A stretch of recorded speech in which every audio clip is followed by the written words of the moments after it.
Saudara, hari ini saya masih melanjutkan series untuk bicara tentang covenant. Karena menurut saya ini menjadi satu hal yang penting di awal tahun ini untuk Anda mengerti apa artinya covenant. Kita sudah membahas, saudara, di minggu yang pertama saya sudah membahas tentang the covenant, ya. Kalau Anda mungkin mau mendengar lebih lagi, Anda bisa dengarkan lewat di YouTube ada. Di dalam The Covenant saya bicara bagaimana Tuhan membangun hubungan dengan manusia, bukan secara casual tetapi secara covenant. Bukan secara santai tapi ikat janji.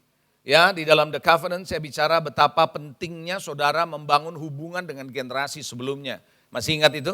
Saya bicara bagaimana kalau bicara soal next generation tidak mungkin kita bisa bebas atau lepas dari covenant.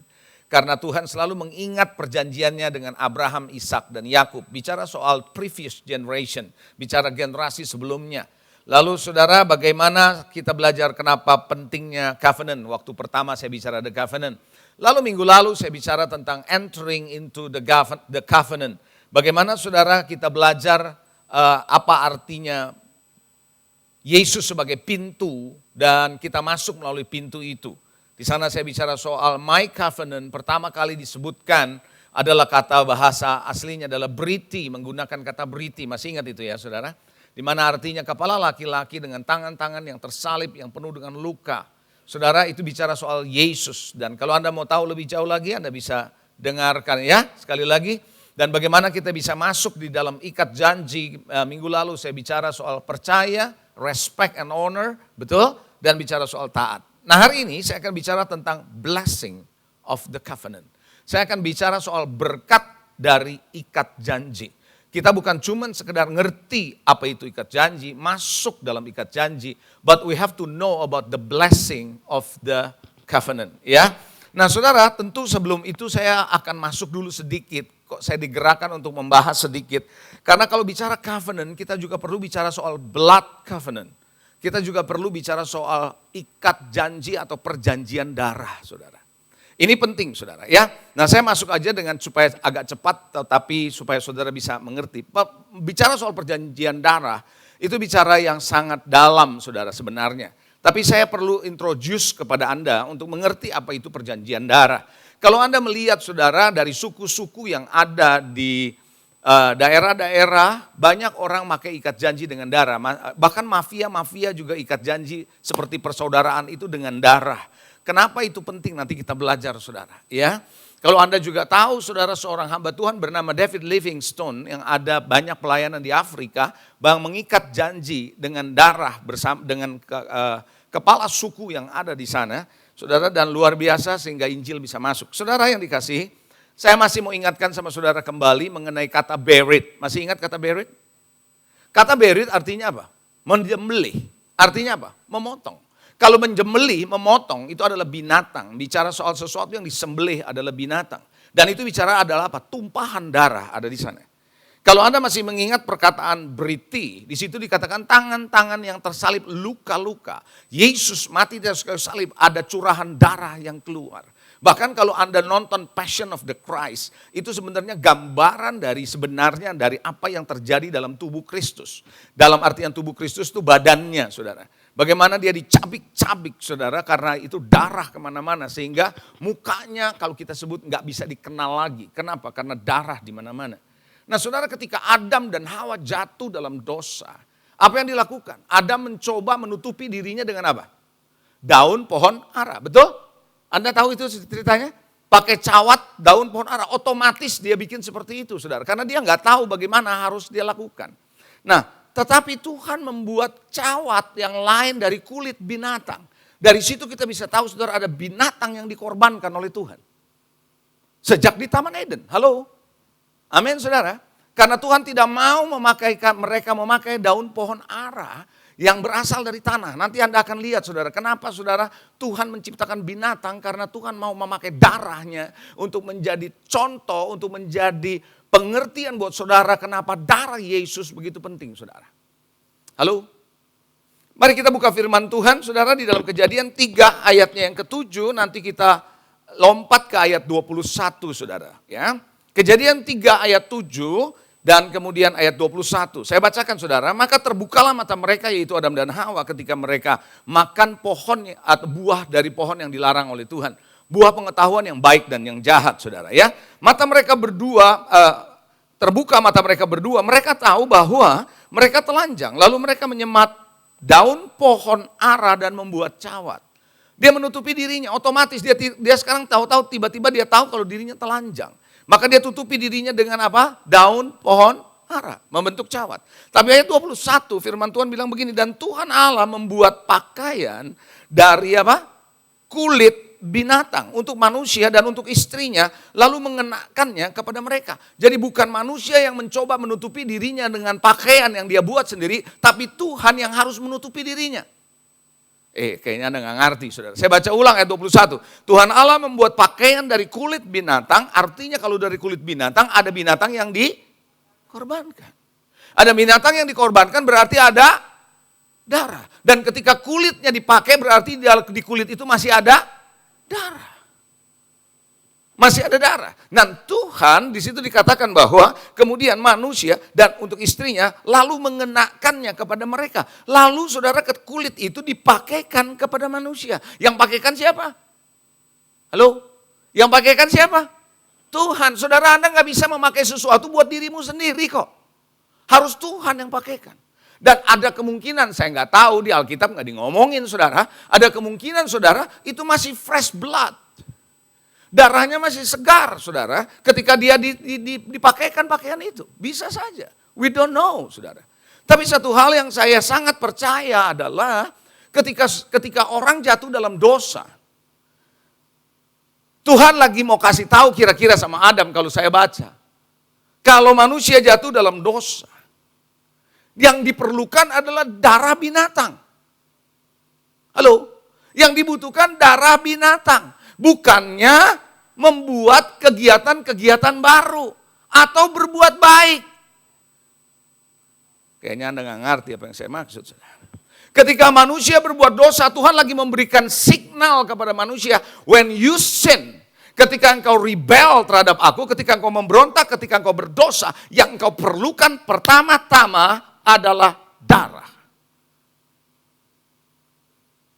Bukannya memakai kekuatanmu sendiri untuk berbuat baiklah, bekerjalah. No. Saudara yang dikasihi, banyak orang berpikir dengan dia berbuat baik, dia bisa mengalahkan rasa bersalahnya. No.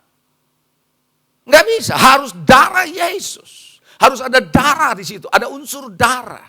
Sampai di sini Anda ngerti maksud saya? Jadi Tuhan lagi mau mengajarkan kepada Adam kira-kira bahwa kalau engkau berdosa, kalau manusia berdosa, kalau manusia memberontak, yang kau butuhkan adalah darah. Coba bilang sama saya, darah. Lalu kita baca lagi ayat berikutnya, kita lihat keturunannya yaitu Kain dan Habel. Mari kita lihat di dalam Kejadian 4 ayat 3 sampai dengan ayat yang kelima. Mudah-mudahan dengan ini saya bisa menjelaskan Anda untuk introduction mengenai perjanjian darah buat saudara penting. Kejadian 4 ayat 3 dan 5. Setelah beberapa waktu lamanya Kain mempersembahkan sebagian dari hasil apa? Tanah. Coba bilang tanah. Oke. Kepada Tuhan sebagai korban persembahan. Habel juga mempersembahkan korban persembahan dari anak sulung kambing dombanya. Yakni lemak-lemaknya, maka Tuhan mengindahkan Habel dan korban persembahannya. Tetapi Kain dan korban persembahannya tidak diindahkannya. Lalu hati Kain menjadi sangat panas, mukanya muram.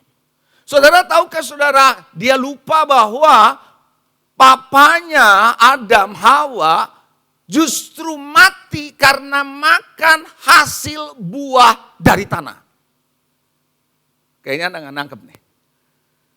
Halo? Bahwa dia mati karena hasil dari tanah.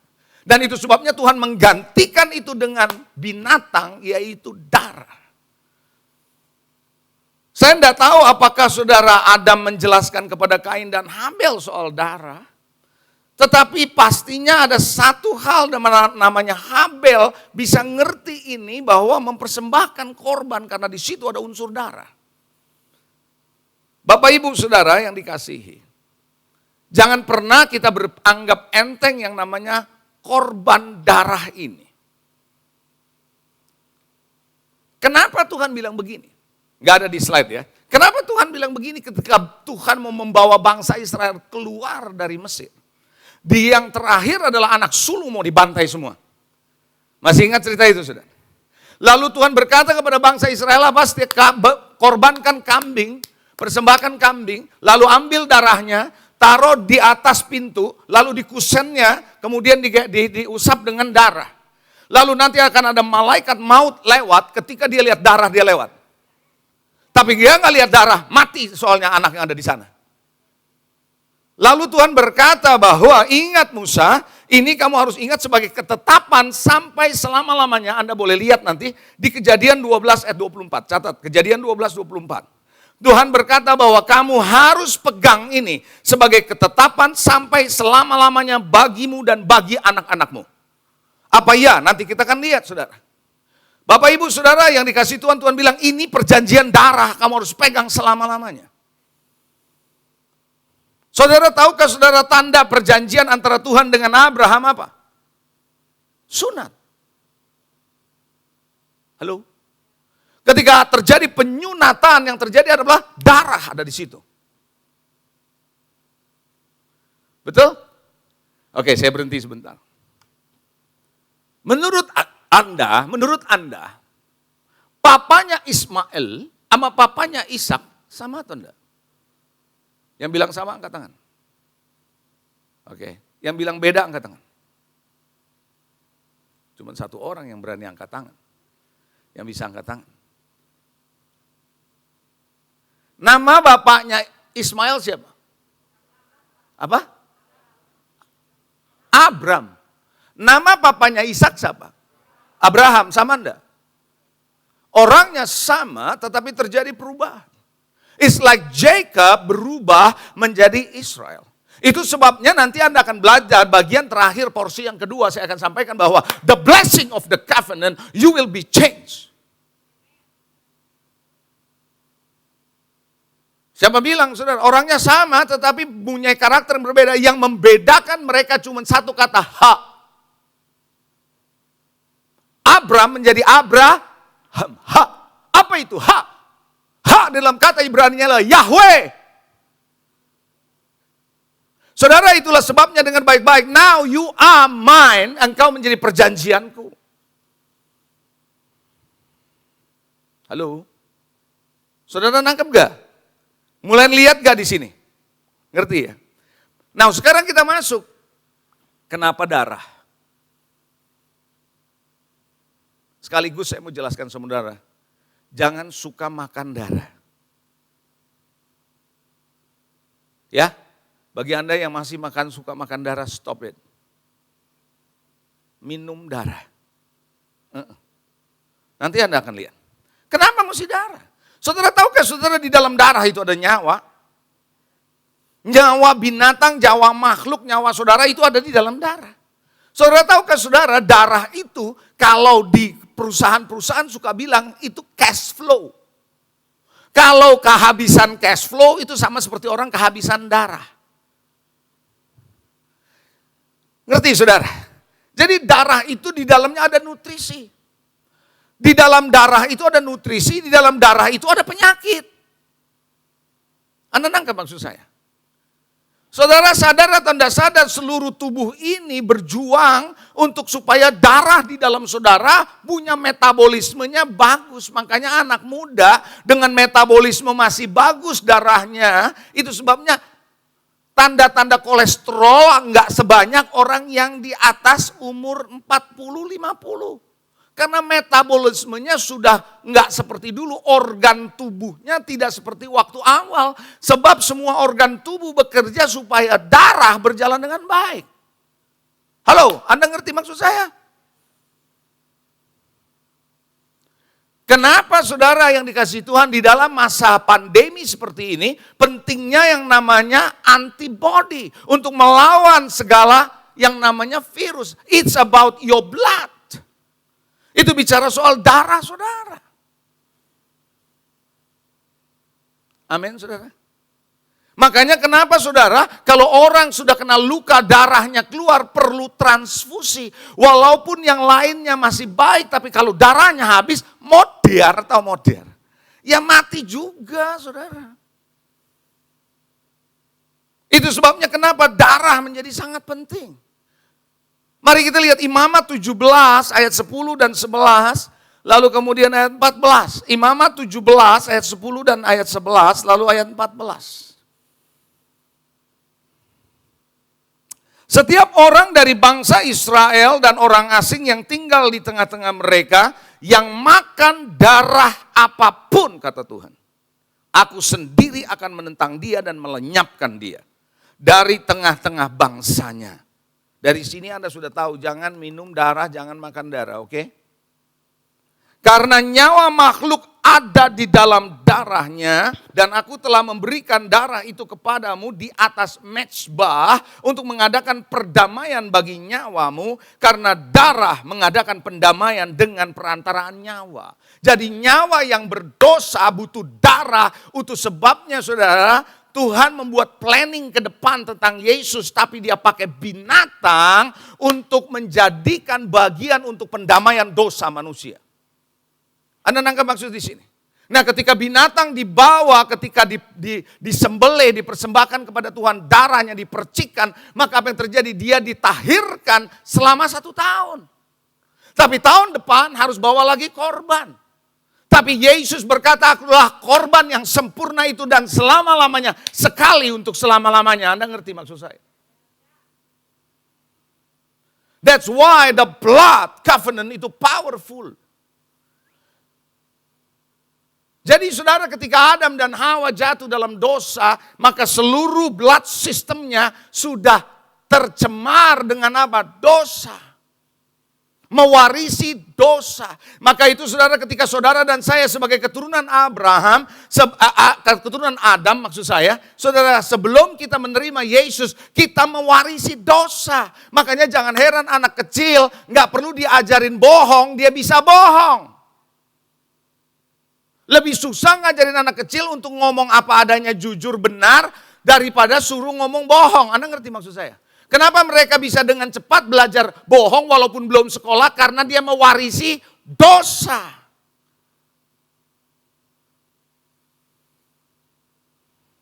Itu sebabnya jangan heran kenapa Tuhan bukan cuma menciptakan tumbuh-tumbuhan, tetapi juga menciptakan binatang karena di dalamnya ada unsur darah dia mau pakai di situ. Sampai di sini Anda ngerti maksud saya? Dan Anda mesti mengerti Bapak Ibu Saudara, tidak ada satu manusia pun di kolong langit ini. Perhatikan, tidak ada satu manusia pun di kolong langit ini yang mampu membebaskan manusia yang lainnya dari dosa. Dari kenajisan, dari dosa. Enggak ada. Kenapa? Karena semua manusia berdosa. Siapapun dia, saudara. Tetapi saudara yang dikasihi Tuhan, Anda perlu tahu ada satu pribadi yang darahnya tidak pernah tercemar dengan dosa. Manusia manapun, mau pemimpin apapun saudara. Pemimpin kepercayaan apapun saudara, Anda mau bilang apa? Pemimpin manapun saudara. Yang hebat di dunia ini. Nggak bisa membebaskan saudara dari kenyadisan dosa ini. Dan dosa yang menekan manusia, dosa yang menghancurkan manusia. Dosa yang membuat saudara dan saya mati kekal. Anda ngerti maksud saya? Tetapi saudara, ada satu pribadi yang tidak mengenal kenajisan dosa, yaitu lahir dari seorang perempuan yang masih perawan dan lahir bukan dari hubungan laki-laki, sehingga tidak ada warisan dosa di sana, namanya Yesus Kristus. Itu sebabnya ketika dia mati di atas kayu salib, dialah yang paling sanggup membersihkan Anda dari dosa karena dia tidak berbuat dosa.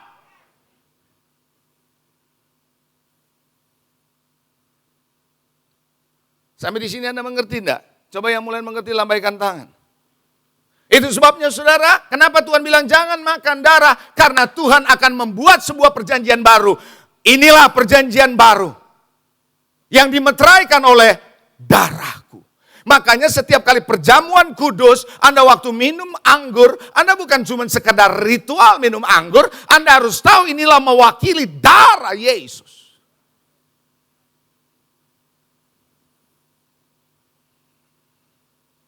Saudara nangkap? Mari kita lihat Yohanes pasal 6. Yohanes pasal 6. So far so good? Jadikan ini saudara menjadi ketetapan selama-lamanya. Jadi kalau ada orang tua yang bilang minum darah ini bagus. No.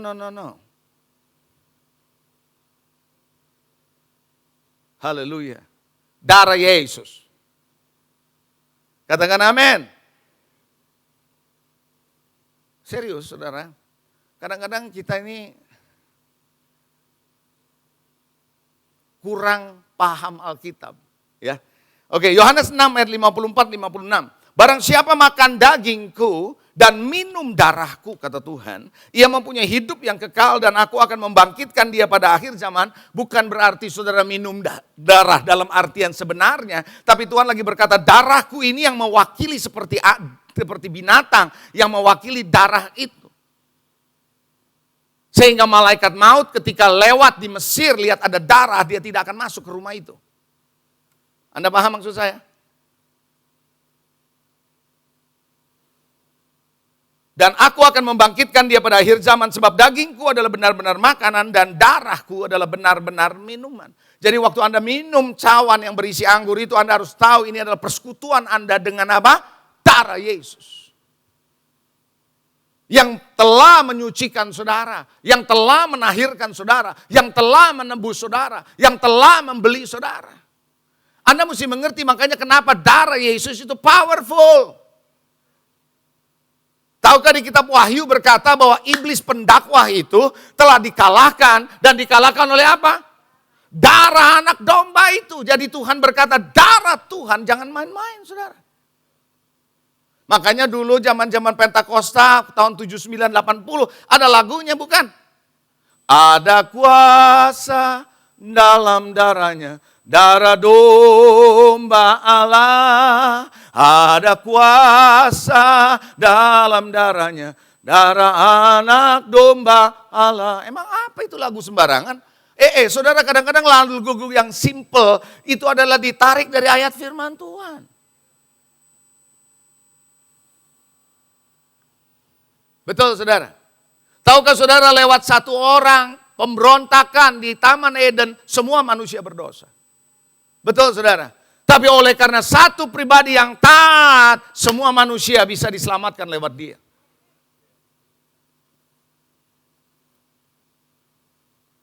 Itu sebabnya saya percaya perjanjian darah menjadi sangat penting. Saudara dan saya boleh tidak kenal sebelumnya tapi oleh karena darah Yesus kita disatukan. Makanya kalau Anda kembali ingat kata-kata Briti kemarin, saya katakan kata B itu adalah Beth, itu bicara soal rumah, itu bicara keturunan, itu bicara family. And the blood of God menyatukan saudara dan saya dalam satu family yang sama is in the blood of Jesus. Makanya kenapa kita menjadi saudara seiman? Saudara nangkep gak? Kenapa? Because of that blood. Mari kita melihat saudara satu ayat, saya mau ajak saudara lihat Efesus 2 ayat 11 dan sampai dengan ayat 13. Jadi penting gak darah? Sangat penting. Itu sebabnya oleh karena itu dengan darah Yesus saudara, kita disucikan. Kita sudah ditebus dengan darahnya yang mahal kata Tuhan.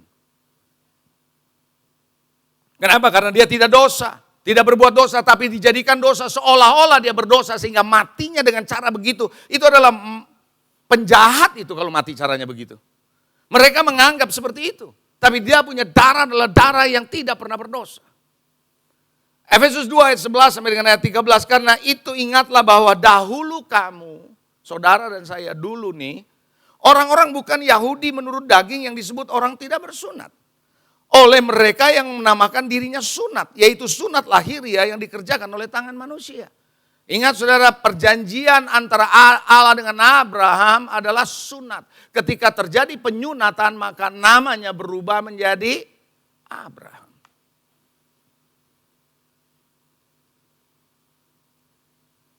Makanya jangan anggap enteng covenant of God. Bahkan terbagian terakhir saya akan bicara soal the blessing of the covenant.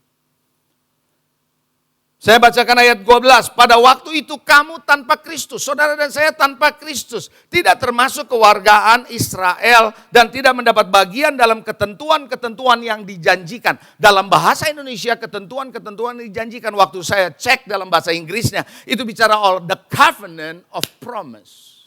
Jadi ada promise of God, ada janji Tuhan in the covenant. Lewat Yesus, mari kita lihat. Tanpa pengharapan dan tanpa Allah di dalam dunia. Saya baca ayat 12 ulang. Bahwa waktu itu kamu tanpa Kristus, tidak termasuk kewargaan Israel, tidak mendapat bagian dalam ketentuan-ketentuan yang dijanjikan atau covenant of promise, tanpa pengharapan, tanpa Allah di dunia. Tapi sekarang, kapan? Sekarang di dalam siapa? Through Jesus Christ, in Jesus Christ. Sekarang saudara dan saya di dalam Kristus. Kamu yang dahulu jauh sudah menjadi dekat oleh darah Kristus. Makanya kita menjadi family itu bukan menjadi bath, menjadi rumah, menjadi keturunan. And satu keturunan in one blood. Through Jesus. Berarti Anda menjadi carrier, Anda menjadi pembawa dari darah Yesus dalam hidup saudara. Haleluya. Itu sebabnya hanya darah Yesus yang bisa menghapuskan hati nurani orang. Saudara, sedikit saudara ya. Boleh saya ngomong ini? Ragu-ragu, tapi saya ngomong ya. Tidak sedikit orang Kristen termasuk di dalamnya. Hidup gak benar, bisnis gak benar. Tapi kasih cek gede buat gereja. Saya ulangi ya. Bisnis gak benar, hidup gak benar, tapi kasih cek gede buat gereja. Tujuannya yang sering saya dapati adalah menghapus hati nuraninya. Yang dia tahu itu gak benar bisnisnya. Dia pikir dengan dia tuker dengan cek, ini bisa beres. Karena dia kasih ke gereja. Gak sedikit orang begitu. Saya beritahu saudara, cekmu tidak bisa menghapuskan hati nuranimu. Yang bisa menghapuskan hati nuranimu dari dosa hanya darah Yesus. Datang kepada dia yang membersihkan. Bukan cekmu.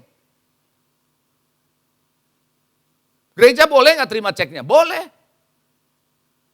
Silakan, tapi Anda gak bersih dengan cekmu. Dan Anda berpikir dengan Anda banyak pelayanan, Anda bisa menghapus Anda punya hati nurani. No, bukan ministrimu, but the blood of Jesus.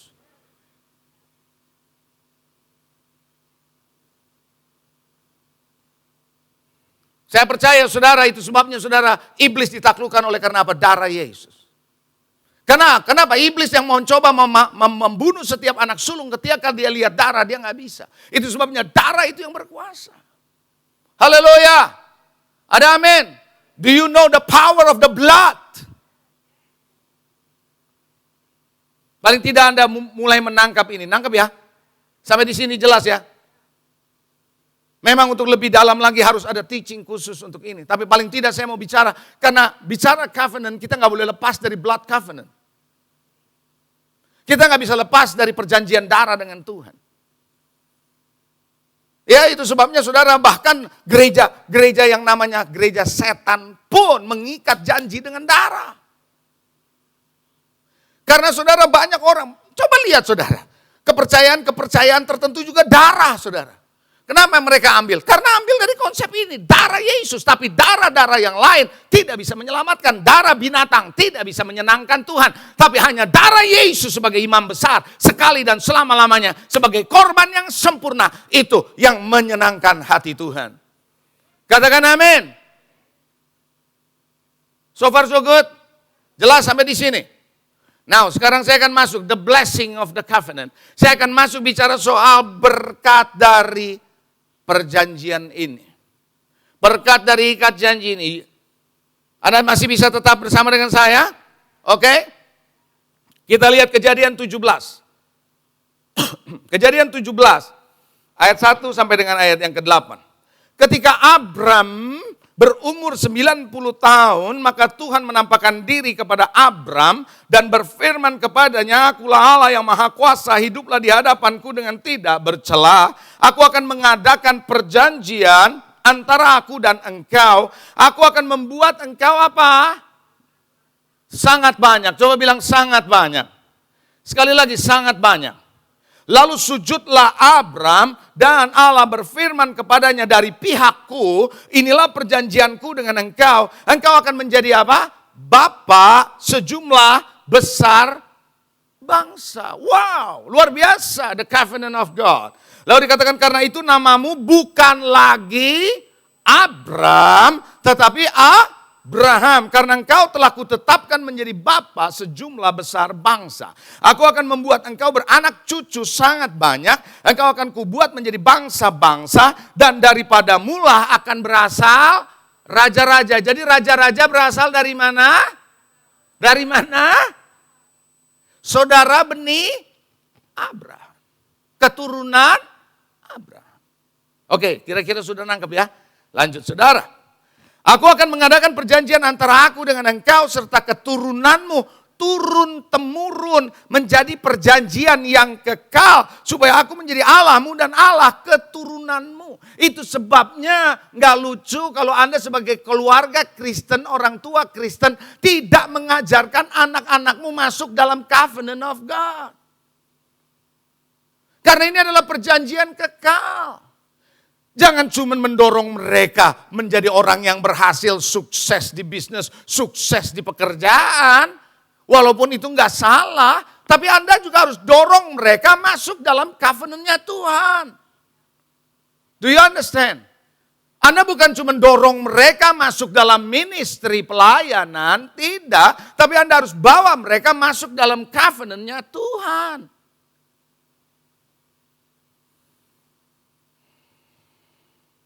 Kepadamu dan kepada keturunanmu, ayat yang ke-8, akan kuberikan negeri ini dan yang kau diami sebagai orang asing, yakni seluruh tanah Kanaan akan kuberikan menjadi milikmu untuk selama-lamanya, dan aku akan menjadikan Allah mereka. Menjadi Allah mereka. Saudara yang dikasihi, kalau Anda baca lagi ayat-ayat selanjutnya nanti, Anda lihat nama istrinya pun berubah dari Sarai menjadi Sarah. Kenapa? Ha itu penting. Karena Ha adalah panggilan singkat dari Yahweh, He. Saudara, Bapak, Ibu, Saudara yang dikasihi Tuhan, itulah sebabnya Tuhan lagi berkata kepada Abram dan kepada Sarah, bahwa Abram dan Sarah, now kamu menjadi pasangan di mana ada Yahweh di dalamnya. Ada aku di dalamnya. Ingat perjanjianku dengan aku. Engkau dengan aku. Dan aku dengan engkau.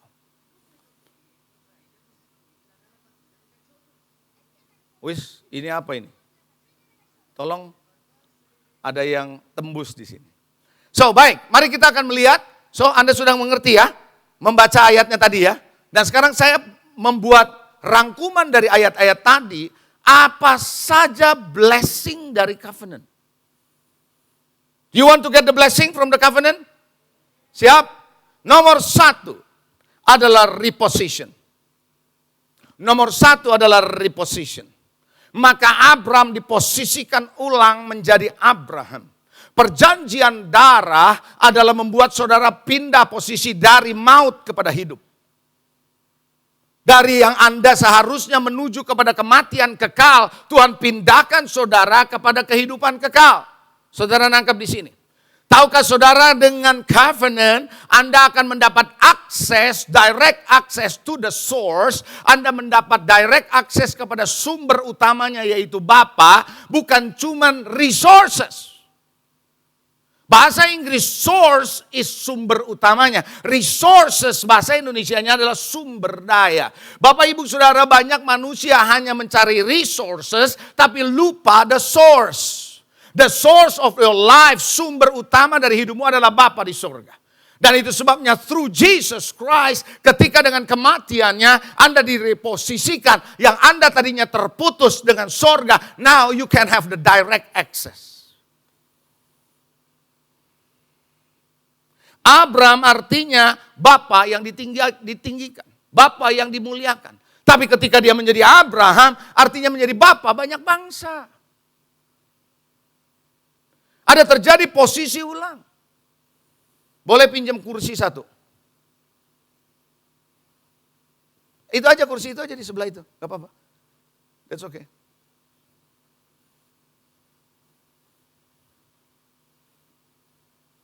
Thank you ya. Ini apa namanya? Halo? Kursi. Saya bisa duduk di sini. Betul? Saya mau tanya sama saudara, kalau ini begini namanya apa? Enggak, namanya apa benda ini? Kursi, tapi posisinya bisa saya duduk begini. Bisa sih patah nih. Jadi mesti diapain? Supaya saya bisa duduk. Kalau Anda ketemu kursi kayak begini, dan Anda mau duduk, Anda dudukin begini apa enggak? Kalau Anda dudukin begini, yang nggak waras bukan kursinya. Yes or no? Kalau Anda ketemu begini, Anda mesti apain? You have to reposition ulang dong. Diposisi ulang, sampai betul-betul kursi posisinya begini. Dan Anda baru bisa duduk, betul apa enggak? Berapa banyak orang yang kayak begini, saudara modelnya? Kristen. Katanya Kristen. Katanya. Tapi kayak begini. Dan Anda harus diposisi ulang Bapak Ibu Saudara. Posisi ulang sampai Anda betul-betul begini posisinya. Yes or no? Nah, through apa? Through the covenant of God. Lewat covenant Tuhan Anda direposisi. Anda diposisi ulang. Dari hidupmu yang berantakan. Dari hidupmu hidup dalam kutuk. Tuhan ubahkan Anda to the blessing of God. Dari curse into the blessing. Itulah covenant. Sarai artinya adalah putri. Tapi Sarah menjadi wanita terhormat bangsawan.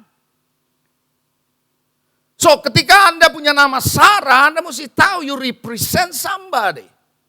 Anda ngerti maksud saya? Bapak Ibu Saudara yang dikasihi Tuhan, nama itu penting.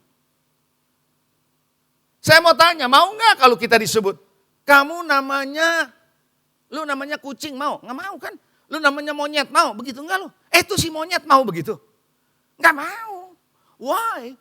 Karena namamu merepresent karaktermu, kepribadianmu, dirimu sendiri. Itu sebabnya ketika Simon yang bisa menyebut Yesus adalah anak Allah yang hidup, Mesias anak Allah yang hidup, dia direposisi ulang oleh Tuhan from Simon to Peter, dari Simon menjadi Petrus.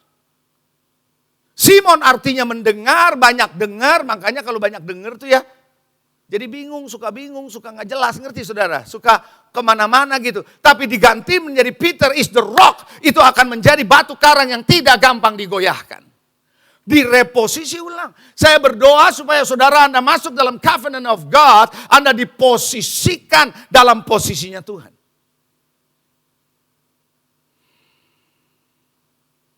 Halo? Betul apa enggak? Saudara mau foto aja perlu posisi?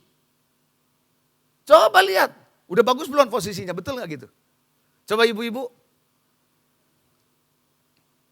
Yakub ketika bergumul dengan malaikat Allah berubah namanya dari seorang penipu, namanya penipu, Yakub yang menipu Esau. Kemudian berubah menjadi Israel, artinya the prince atau namanya apa ya kalau prince ya?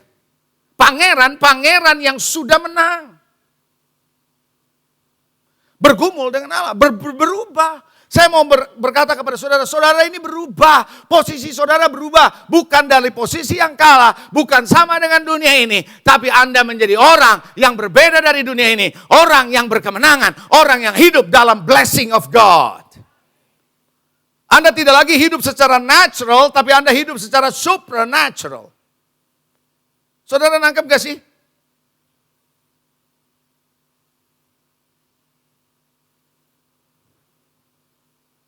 Anda berubah karena kedalaman Anda sudah berubah. Tuhan mau rubah saudara, hidup dalam kutuk berubah menjadi hidup dalam berkat. Amin. Saudara harus bisa lihat bahwa dirimu berbeda sekarang. Makanya disebut Abraham. Saya jadi tiba-tiba teringat sekali waktu istri saya pernah cerita, saya nggak tahu dari buku apa dia baca. Ada satu perumpamaan yang bagus. Kalau seekor babi masuk ke dalam satu ruangan. Di situ ada makanan manusia yang enak-enak dan ada kubangan. Kira-kira itu babi mau kemana? Ke makanan enak atau ke kubangan? Hah? Ke kubangan. Tapi satu ketika babi itu ngalamin transformasi. Babi itu ngalamin transformasi karena ketemu ada malaikat peri. Ya ini kan cerita saudara. Ya nggak tahu ini yang saya tambah-tambahin dikit supaya seru saudara. Ada malaikat peri ketemu babi itu. Ting! Babi itu berubah jadi manusia. Totally change, transform. Nah sekarang babi yang sudah berubah menjadi manusia masuk ke dalam ruangan. Ada makanan manusia, ada makanan babi. Dia mau kemana? Hah? Hah? Iya, berarti Anda benar. Karena dia udah transformasi tuh. Betul nggak? Posisinya dari babi menjadi manusia. Tahukah saudara, Bapak Ibu, saudara yang dikasih Tuhan, posisi Anda dari terkutuk menjadi diberkati. Dari kalah menjadi berkemenangan. Anda harus tahu posisimu ada di sini sekarang, Bapak Ibu. Itu sebabnya covenant change your position. Mengubah posisi Anda. Jadi kalau Anda masih hidup seperti yang dulu, saudara, hidup dengan dosa, hidup dengan segala kubangan dosa, hidup masih nggak benar, Anda masih bereaksi yang nggak benar dan macam-macam masih ada di sana. Saya meragukan posisimu yang benar ada di mana sih?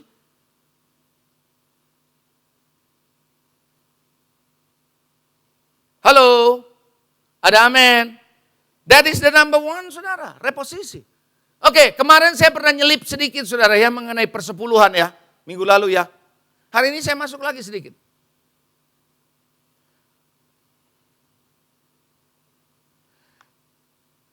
Orang pikir, mau kembalikan persepuluhan atau enggak kembalikan persepuluhan, terserah saya. Kalau Anda sudah ngerti covenant, Anda mesti ngerti efeknya. Kenapa Tuhan mengajari saudara mengembalikan persepuluhan?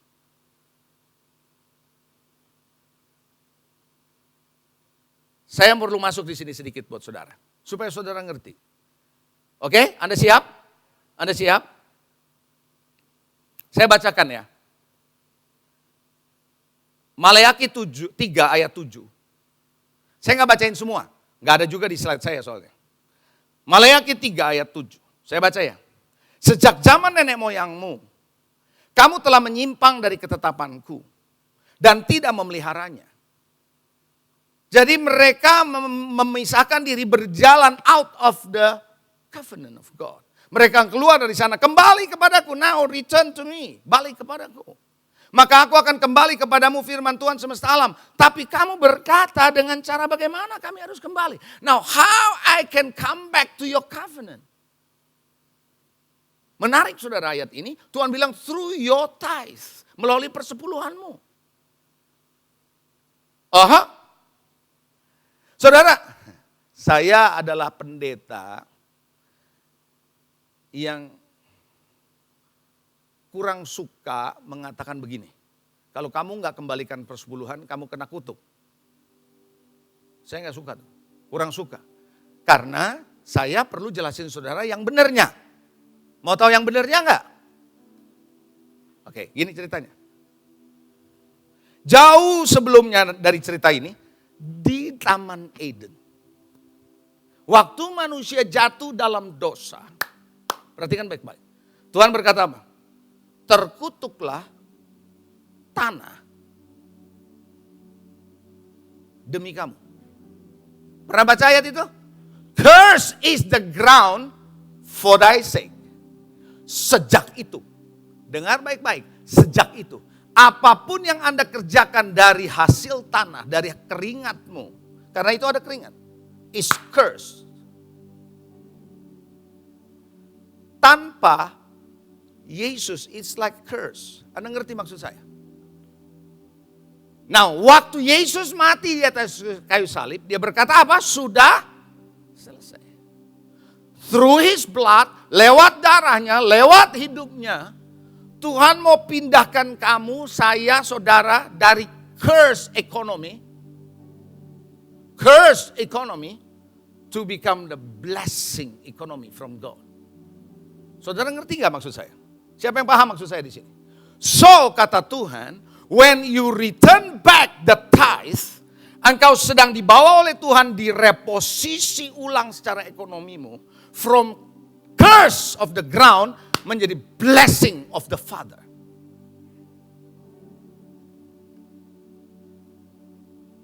It's up to you. Anda ngerti gak maksud saya? It's up to you. Kalau Anda mengerti ini, maka sedang Tuhan posisikan ulang your economy from this cursed ground to menjadi blessing of the Father.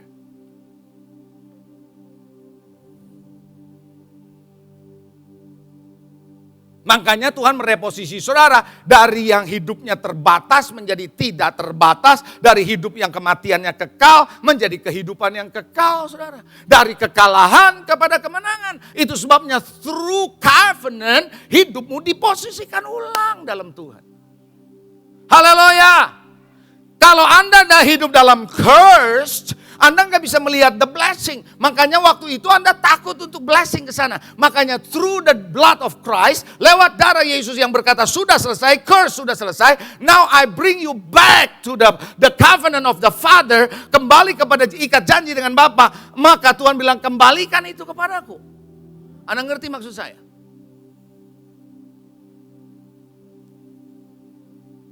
You get the point? You get the point? Maka lewat itu saudara, Bapak Ibu saudara yang dikasihi Tuhan, Tuhan sedang membawa saudara kepada sesuatu yang Tuhan sudah sediakan kepada saudara. Saya suka bilang begini saudara, di dalam perekonomian, kayak sering kalau khotbah mengenai keuangan.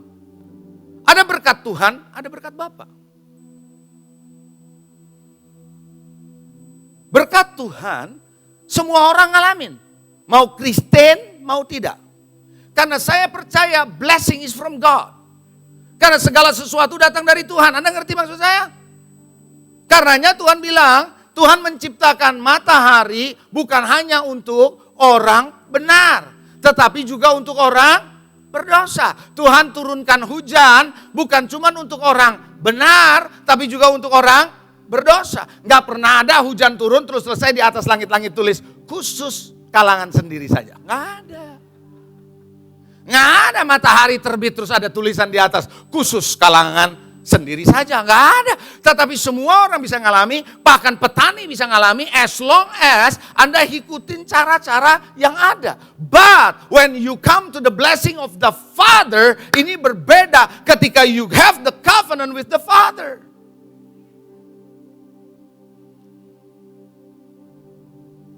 Sampai di sini Anda ngerti maksud saya?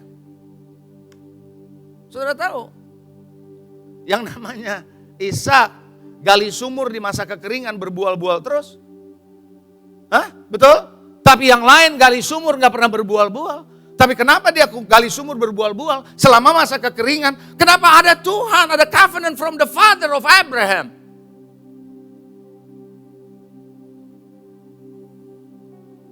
Sampai di sini jelas. Coba yang nangkap lambaikan tangan saudara. Yang kedua, akan terjadi multiplikasi dalam hidup saudara. Dan hidup saya akan terjadi multiplikasi.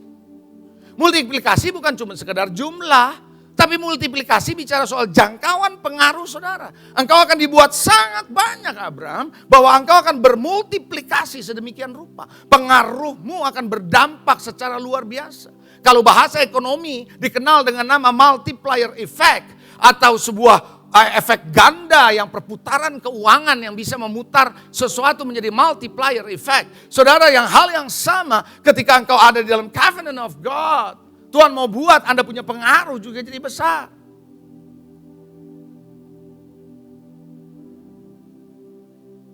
Saya percaya saudara, faktor utama yang memultiplikasikan hidup saudara dan saya adalah Jesus Christ. Ada amin saudara? Bukankah saudara seorang perempuan yang berhutang, penagih hutang sudah datang, pernah baca cerita itu bukan?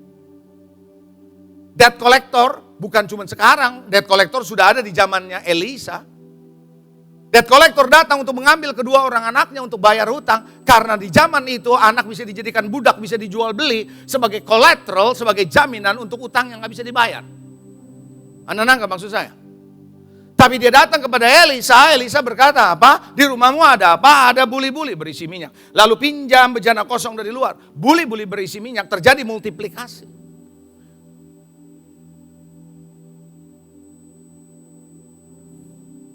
Ketika terjadi kekeringan, Elia datang ke janda di Sarfat. Janda di Sarfat mau bikin kue dari tepung itu, dari minyak itu. Dia mau bikin kue, habis makan mati. Gitu kan ceritanya?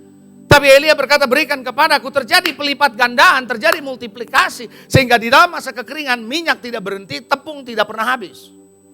Selalu ada. It's a multiplication. Saya sangat percaya saudara, if you live in the blessing of the Father, saya pernah khotbahkan blessing of the Father, in the zone of the Father, maka Anda akan melihat berkat Tuhan selalu tersedia mencukupi kebutuhanmu. Anda tidak akan dibiarkan sampai kekurangan. Ada amin.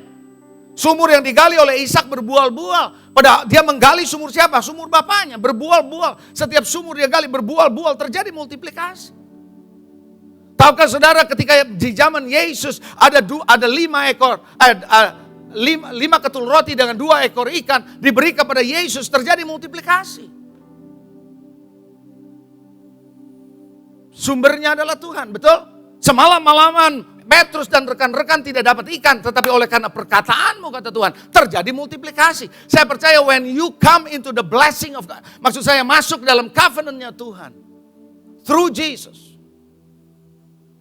Secara benar yang kemarin saya bilang entering into the covenant, percaya penuh, bukan percaya 2 kaki, injak di 2 kaki saudara.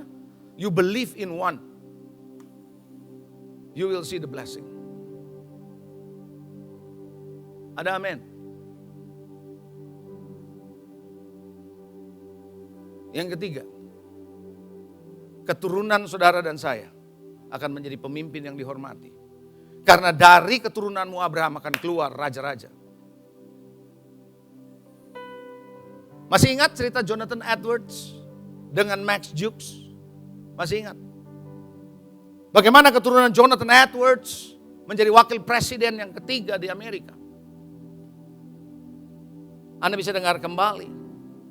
Saya sangat percaya saudara ketika you are in the covenant of God, keturunan saudara akan menjadi generasi pemimpin, generasi yang punya pengaruh besar di hari-hari mereka ke depan. Because that is the promise of God. Engkau akan menjadi kepala dan tidak menjadi ekor, kata firman. Betul apa enggak saudara? Saya sangat percaya keturunan saudara, keturunan saya, kita semua yang masuk dalam covenant, maka anak cucu kita akan mempunyai perbuatan, akan mempunyai karya yang menginspirasi banyak orang. Tahukah saudara Salomo adalah keturunan dari Daud. Sehingga sedemikian rupa dia punya hikmat, dia punya kekayaan yang luar biasa. Tahukah saudara dari dia lahir jadi seorang pemimpin. Timotius juga sama. Timotius sampai hari ini Anda sebut terus di Alkitab, betul apa enggak?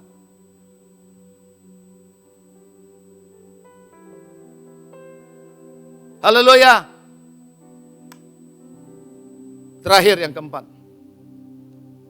Tuhan bilang negeri ini aku akan berikan kepadamu menjadi milikmu. The blessing of the covenant yang keempat adalah kepemilikan. Anda tidak akan dibiarkan oleh Tuhan menjadi miskin. Kalau Anda betul-betul mau masuk dalam covenant of God.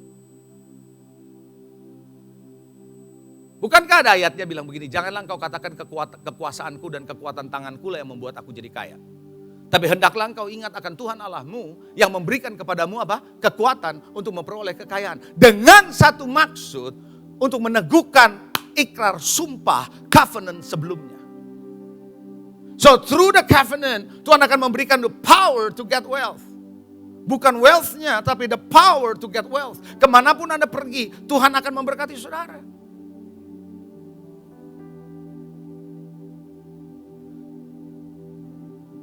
Saudara, kemarin saya pernah berkata tentang Mephiboset bukan? Masih ingat cerita Mephiboset? Cucunya Saul. Itu kekayaan Saul semua dibalikin ke dia loh. Kenapa? Karena bapaknya Mephiboset, yaitu Jonathan, punya ikat janji dengan David, dengan Daud. Maka saudara cucunya Saul, anaknya si Jonathan, itu saudara kembalikan semua aset yang ada pada kakeknya, engkongnya, balikin itu kepada Mephiboset. Dan Mephiboset makan sehidangan dengan raja. Bukan lagi di tempatnya, saudara di tempatnya kalau Anda baca ceritanya, saudara Mephiboset ada di tempat seperti tempat yang kumuh. Dan dia harus dijemput karena dia timpang, dia gak punya kekuatan. Tapi Tuhan pulihkan hidupnya, itu seperti gambaran Jesus membawa saudara dari tempat yang kumuh untuk kehidupan saudara dekat dengan Raja. It's the covenant. Pernah baca perempuan Sunem saudara? Pernah baca di Alkitab? Bagaimana perempuan Sunem, saudara, yang gak punya anak, kemudian dia punya anak, oleh karena Elisa bernubuat kepada dia, lalu anaknya mati, lalu Elisa berkata kepada dia, kamu pergi dari negeri ini, karena akan ada 7 tahun kelaparan. Kalau saya baca cerita itu selalu menginspirasi saya. Kenapa? Karena ini ya perempuan Sunem, ini suaminya bukan orang miskin. Suaminya punya perkebunan. Saudara tahu, kalau Anda punya aset banyak ya, terus tiba-tiba ada hamba Tuhan bilang gini, Pak, Bu, tinggalkan kota ini. Semua bisnismu tinggalkan, karena akan ada kekeringan. Emang saudara pikir gampang percaya gitu? Not easy, no? Nah gampang. Ini gua tinggalin bisa diserobot, betul gak? Dan betul saja setelah dia pergi 7 tahun diserobot. Dia punya aset hilang semua. Nah perempuan ini datang kepada raja, ternyata di dalam istana raja ada Elisa lagi cerita dengan raja tentang perempuan ini. Nah ketika dia keluar di pelataran, lalu ketemu perempuan Sunem ini, lalu Elisa bilang, hambaku, ini yang aku ceritakan. Apa yang terjadi? Raja bilang, semua miliknya balikin kepada dia. Saya percaya because of the covenant of God, Anda akan dikembalikan segala apa yang menjadi hakmu dari Tuhan. Katakan amin.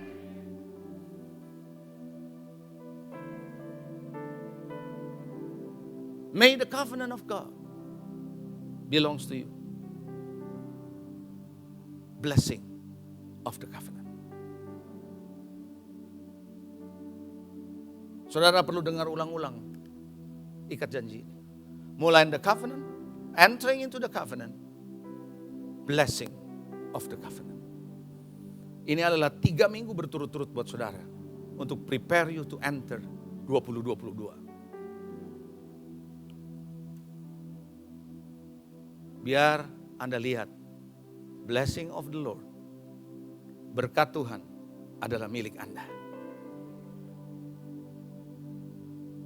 Caranya untuk mendapatkan itu bukan claim it, name it, I get it. In the name of Jesus saya mau. Bukan begitu caranya. Caranya masuk dalam ikat janjimu sama Tuhan.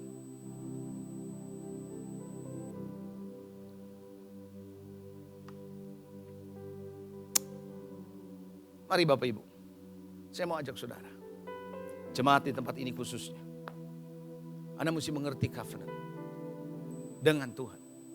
Saya lagi bicara covenantmu dengan Tuhan, itu penting. Kalau Anda punya covenantmu dengan Tuhan, maka hubunganmu horizontal akan jauh lebih mudah. Karena Anda bisa melihat hubunganmu dengan Tuhan seperti itu. Dan Tuhan kepada Anda seperti apa. Dia tidak pernah mengabaikan ikat janjinya. Bahkan sekalipun engkau tidak setia, Allah tetap setia. Kasihnya kepada saudara tidak bersyarat. Janjinya kepada saudara, ya dan amin. Teruji, pasti tergenapi. Tinggal saudara dan saya, apakah engkau ada di dalam covenant itu, berjalan dalam covenant itu. Amin. Mari kita bangkit berdiri. Tuhan, kami datang kepadamu. Kami mengucap syukur. Kalau engkau memberikan kepada kami hari ini pengertian mengenai covenant. Biarlah kami sebagai keluarga, kami sebagai jemaat, kami sebagai hamba-hambamu, pelayanmu, kami ingin Tuhan menjadi seorang yang betul-betul masuk from in the covenant of God. Through the blood of Jesus, darah Yesus yang murni, tidak berdosa, menyucikan kami dari segala dosa. Dan kami dimerdekakan dan sungguh-sungguh merdeka. Bapak Ibu Saudara, sebelum saya akhiri, khususnya buat yang hadir, berapa banyak di antara saudara yang berkata, sekarang saya ngerti pentingnya covenant dengan Tuhan. Yang akan ditunjukkan dengan percaya penuh, hormat, respek sama Tuhan, dan taat. Berjalan dalam covenant, tidak menyimpang ke kanan, tidak menyimpang ke kiri. Tidak mendengarkan apa yang dunia katakan, tapi engkau lebih banyak mendengarkan apa yang Tuhan katakan. Kalau engkau menyadari itu dan engkau berkata, Tuhan, now I understand, sekarang aku ngerti. Dan aku mau masuk dalam covenant itu. Lebih sungguh lagi, kalau Anda adalah orangnya, Anda boleh angkat kedua belah tangan. Dan saya mau berdoa buat saudara hari ini.